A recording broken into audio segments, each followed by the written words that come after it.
మరొక బంగాళాఖాతంలో ఏర్పడిన అల్పపీడనం వాయుగుండంగా మారనుంది. 27న ఉత్తరాంధ్ర, ఒడిశా మధ్య తీరం దాటనుంది. దాని ప్రభావంతో 4 రోజులు తెలంగాణలో మోస్తరు నుంచి భారీ వర్షాలు పడతాయని వాతావరణ శాఖ అధికారి శ్రీనివాస్ చెప్తూ ఉన్నారు. మరిన్ని వివరాలు మా ప్రతినిధి సుప్రియ అందిస్తారు.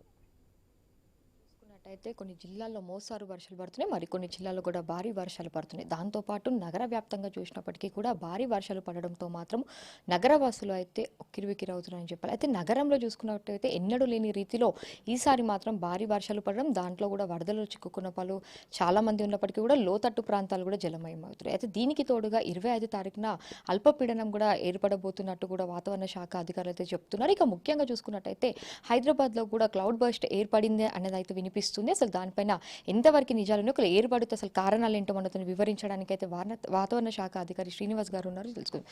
సో చెప్పండి, ఇప్పుడు మనం ఒక 1 వీక్ అంటే లాస్ట్ సండే నుంచి చూసినప్పటికైతే ఇప్పటి వరకు కూడా తెలంగాణలో ఓవరాల్గా వర్షాలు ఎక్కువగా పడుతున్నాయి. ఇక ముఖ్యంగా హైదరాబాద్లో చూసుకున్నట్టయితే మనకు ఎప్పుడు ఎవ్రీ ఇయర్ లేనంత వర్షాలు ఇప్పుడు ఏర్పడుతున్నాయి కదా. సో దీనికి గల ముఖ్య కారణాలు ఏంటి సార్? మనకి ప్రస్తుతం వర్షాలకైతే ఇప్పుడు మనకి ఈ గ్యాంగటిక్ వెస్ట్ బెంగాల్ అలాగే ఉత్తర ఒరిస్సా ప్రాంతంలో ఒక అల్పపీడన ప్రాంతం నిన్న ఏర్పడింది. నిన్న ఇది సముద్రంలో ఉండింది, ఈరోజు క్రాస్ అయ్యి మనకి ల్యాండ్ మాస్ మీదకి వచ్చేసి మనకి గ్యాంగటిక్ వెస్ట్ బెంగాల్ ఒరిస్సా ప్రాంతంలో ఈరోజు కేంద్రీకృతమైంది. ఇక్కడి నుంచి మనకి తెలంగాణ వరకు ఒక ట్రఫ్ ఆఫ్ లో ప్రెషర్ కూడా నడుస్తుంది. సో దీనివల్ల మనకి ఈరోజు రేపు ఎల్లుండి మనకి తెలంగాణలో వర్షాలు పడే అవకాశం ఉంది, కొన్ని జిల్లాల్లో భారీ వర్షాలు కూడా అవకాశం ఉంది. సో మనం ఈరోజు రేపు ఎల్లుండి కొన్ని జిల్లాలకి ఎల్లో వార్నింగ్ పెట్టాము. అయితే మనకి ఈ నెల 25వ తారీఖు నాటికి పశ్చిమ మధ్య బంగాళాఖాతం పరిసరాలలో మరొక అల్పపీడనం ఏర్పడే అవకాశం ఉంది. ఈ అల్పపీడనం యాక్చువల్గా మనకి తెలంగాణ మీద ఎఫెక్ట్ ఎక్కువ ఉంటుంది. ఇది 26వ తారీఖు నాటికి మరింత బలపడి ఇది వాయుగుండంగా కూడా, అంటే డిప్రెషన్ అంటాం, వాయుగుండంగా కూడా మారే అవకాశం ఉంది. మారిన తరువాత 27వ తారీఖు నాటికి ఇది ఈ ప్రాంతంలో తీరాన్ని దాటి ఇలాగా ప్రయాణిస్తుంది. ఇలా ప్రయాణించేటప్పుడు కూడా మనకి ఇది ఛత్తీస్గఢ్ ప్రాంతంలో ఉన్నప్పుడు కూడా తెలంగాణ మీద దీని ఎఫెక్ట్ ఉంటుంది.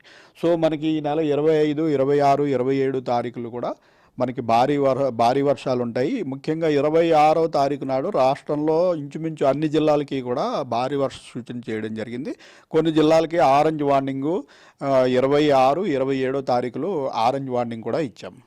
ఇక మన సిటీలో పడుతున్న వానల గురించి చూస్తే మనకి ఇటీవల కాలంలో ఏమవుతుందంటే మనకి మాన్సూన్ పీరియడ్లో ఈ టెంపరేచర్లు అనేవి మాన్సూన్ టెంపరేచర్ల కంటా ఎక్కువగా పెరిగిపోయి మనకి కొంచెం క్లౌడీనెస్ తగ్గిన వెంటనే మనకి టెంపరేచర్లు అనేవి బాగా పెరిగిపోవడము, అదే సమయంలో మాన్సూన్ సమయంలో మనకి ఈ మాయిశ్చర్ అవైలబిలిటీ అనేది ఎక్కువ ఉండటం వల్ల ఈవినింగ్ అయ్యేటప్పటికి మనకి ఎక్కడో అక్కడ క్యుములోనింబస్ మేఘాలు ఏర్పడుతున్నాయి.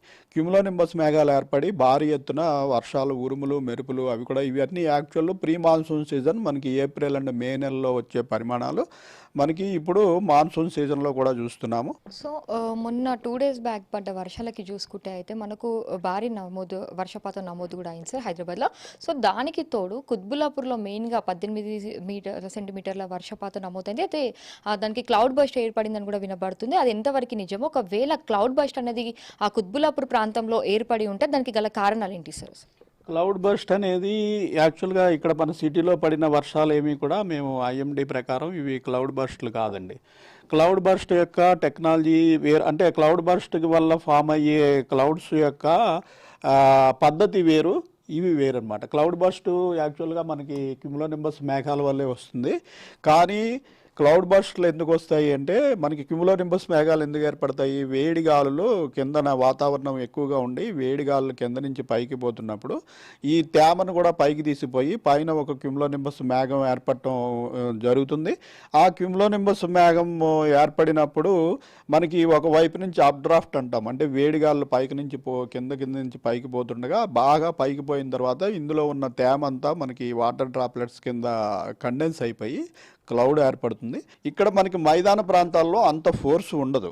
సో ఇక్కడ ఏంటంటే ఇప్పుడు సోషల్ మీడియా పెరిగిపోయిన తర్వాత ప్రతి వారు కూడా ఎక్కడైనా కొంచెం భారీ వర్షం పడిపోతే క్లౌడ్ బర్స్ట్ అని పెడుతున్నారు. ఇది క్లౌడ్ బర్స్ట్ యొక్క టెక్నికల్ పద్ధతి వేరు, ఇవి వేరు. ఇవి మామూలు భారీ వర్షాలు అయితే ఇవి కూడా క్యుములోనింబస్ మేఘాల వల్ల ఏర్పడినవే. కానీ క్లౌడ్ బర్స్ట్ అంటే కంప్లీట్గా ఏంటంటే చాలా డిఫరెంట్ టెక్నాలజీ వల్ల అది ఏర్పడుతుంది అనమాట. సో ఈ నెల 25 రోజున మాత్రము అల్పపీడనం మరీ గట్టిగా ఏర్పడబడుతుంది కాబట్టి 25, 26, 27 మాత్రం భారీ నుంచి అతి భారీ వర్షాలు పడబోతున్నట్లు కూడా వాతావరణ శాఖ అధికారులు చెప్తున్నారు. దానికి తోడు ఈ నెల ఈ 2 వారికి మాత్రము తెలంగాణలో అన్ని జిల్లాలు ఇంకా హైదరాబాద్లో మాత్రం భారీ వర్షాలు పడతాయని కూడా ఇటు వాతావరణ శాఖ అధికారులు అయితే సూచిస్తున్నారు. దానికి తోడు చూసుకుంటే అయితే హైదరాబాద్లో ఏదైతే వర్షాలు పడుతున్నాయో ముందు నుంచి ఇటు వాతావరణ శాఖ అధికారులు అవ్వచ్చు, జిహెచ్ఎంసీ హైడ్రాకి సంబంధించి కూడా అధికారులు పదే పదే అయితే సూచిస్తున్నారు. అత్యవసరం అయితేనే బయటికి రావాలి, అనవసరంగా ప్రయాణాలు చేయదని కూడా వాళ్ళు జాగ్రత్తలు అయితే చెప్తూ ఉన్నారు. వీడియో జర్నలిస్ట్ నవీన్తో సుప్రియ, ఐ న్యూస్.